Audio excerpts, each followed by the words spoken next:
Ryan, comfortable win, obviously, but I would imagine there were enough things that you saw that disappointed you. Can you kind of give your assessment of the overall performance by your team?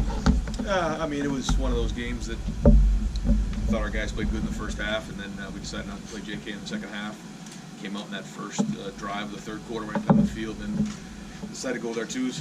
And there was some sloppiness after that, but overall I thought the guys played really well. Right behind him, Andy. Yeah, Coach. Can you talk about the extra dynamic Chris Olave brings to the offense when he's making downfield catches like he was tonight? Yeah, I mean, he's really good at tracking the ball downfield. He's got good speed, and he can really track the ball well, and great depth perception and timing.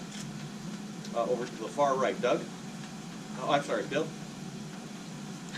You want to go? Yeah, go ahead. Okay. Ryan, I think there were a lot of your fans watching this game on television wondering why Justin might have been in the game to start the second half on a day where they saw a very high-profile quarterback get hurt in a game that was out of hand. Just what's your philosophy with that? I know he hasn't played a lot of football coming into this year, but you're 10 games into the season now. Just why did you still want to see him out there? Yeah, you do the best you can to try to make some decisions, but at halftime we're up 28. We just felt like that's not enough, and all of a sudden you come out there in the second half and go 3 and out and they score, it's 21. That's not enough. So we felt like we needed to come back out. Now we did take JK out, and we said we're just going to kind of throw the ball.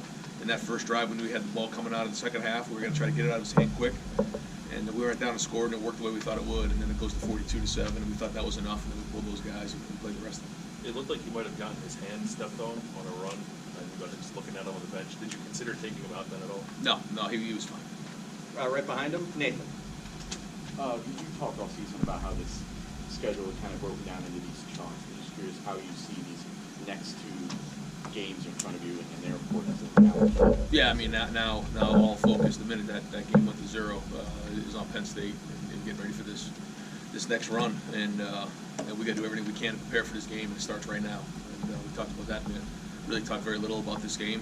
Talked right about preparation and what this means for this week. And so we'll get home tonight, get some rest, and then get back in there tomorrow, have a meeting, and get right to Penn State.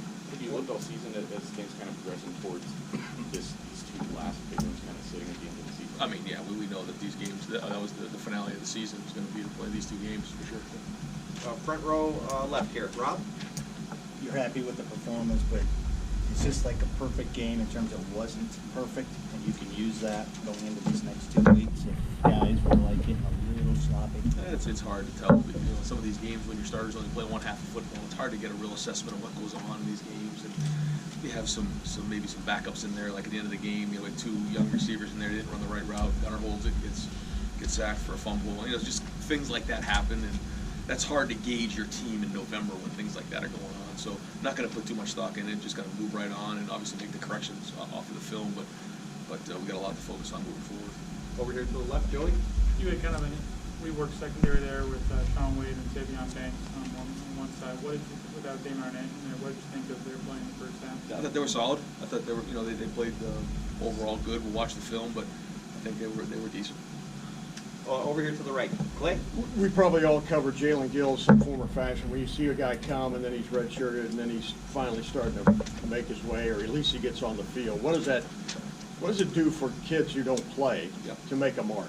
Yeah, I mean, I thought Jalen's had one of his better weeks in practice this week, and then lo and behold, he makes a big run, and so there you go. I mean, that's typically how it works, and it's one of those things where as a player, the more opportunities you have, the more you have a chance to make a play and make a name for yourself. And so you got to take those opportunities, especially in games like this. And how rare is it to be in a season like this where those guys get so many reps? I mean, this is I don't know if it's happened ever before, but I can't imagine there's been more second and third string guys who have gotten reps like this during a season.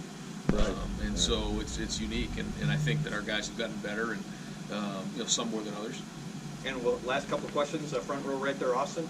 Ryan, when you talk about some of the sloppiness that you saw tonight, you watched Rutgers all year, you're a coach. Is this a game where you just have to get through it and you don't stress too much about it? And can that translate through the rest of the week? Did you sense there was any complacency setting in just because of Rutgers? No, I don't think so. And I think Nunzio's a good coach. Those kids were playing hard at the end, and they did a good job. But again, we're going to go through and make the corrections. But this is more going to be about focusing on our next opponent. And the way that Justin threw it tonight, and goes over 300 yards for the first time, how have you seen him progress in the last couple of weeks throwing football? Well, again, he only really played one half of football into the first drive of the second half, and I believe he have over 305 yards. And JK has 92 yards, and decided not to play him. He really wanted to play in the second half, and we took those guys out. And it just goes to show you how unselfish they are. It's not about their stats. When if you look at you double those stats right there, maybe you could throw him over 500 or 600 yards. If he's playing in those games and he's playing for 4 quarters, they're saying he's right there for the leader of the Heisman. But because of the situation we're in, he's not getting those kind of reps. JK, the same thing, 92 yards on 17 carries, only plays in the first half. If he plays for a whole half of football, he's probably over 200. And so, I don't think those guys should be penalized for that. I still think they're 2 of the better players in the entire country, but they're very unselfish team players. Far right, Doug? Ready this time. You've mentioned a couple times the idea of all the backups getting so many reps this season. Is that good? Is that bad? It is what it is? You can't control it. You have Right. to lead, you have to do that. So what do you think of it? It is what it is, I guess. The good thing is that you're creating depth, and those guys are getting opportunities to get better, which they have. They have gotten better as the season has gone on, for sure. It's just, I guess, like you said, it is what it is, and we're going to deal with it. And it's a good problem to have, for sure. But our team has gotten stronger because of it. And Chase back now. What will that do for you guys? I think they'll be fired up to have him back. I know Chase is fired up to get back, and not that our defense needs any more motivation for this week, but it'll be great to have him back. We have one follow-up. Bill, go ahead. And Ryan, I'm just curious if you saw this in the first half. There were 2 instances where there were stuff after the whistle. Your guys kind of popped up and maybe looked like they were going to go back, and then Haskell grabbed Tyreek and Sean grabbed Cam Brown. Just what did you see in those moments? Yeah, awesome. I told Tyreek I was really proud of him there, and same thing with Cam. He was right there, and we had some long talks about that after last week with a couple of those things, and we talked about it. And those guys, it's not easy to do in the moment, but it's all about creating habits. And if you do it where in practice you walk away from the situation, then you'll do the same thing in a game. And I thought that was really well done by those guys. Great. Coach, thank you very much. One more.